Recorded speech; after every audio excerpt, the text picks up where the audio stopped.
5 में कह रहा है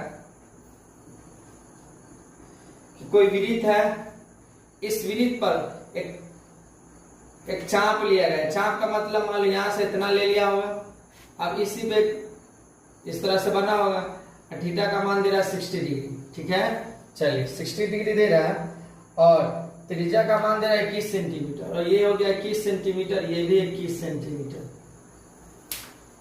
तो इसमें क्या है, क्या पहला चाप की लंबाई, तो आर का मान 21 सेंटीमीटर, थीटा का मान 60 डिग्री। तो पहला बोला चाप की लंबाई, चाप की लंबाई।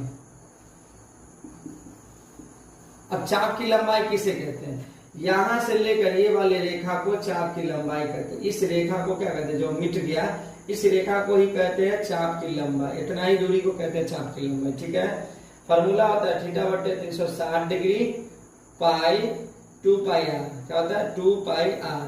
ठीक है, थीटा का वैल्यू कितना दे रहा है, 60 डिग्री, 360 डिग्री इंटू 2 गुने 22 बटे 7। आर का मान यहाँ कितना दे रहा है, 21। चलो देखो, 1 0 से 1 0 कैंसिल, 7 1 36, 2 3 6, 3 7 21, 7 से 7 कैंसिल, तो 22 सेंटीमीटर निकला।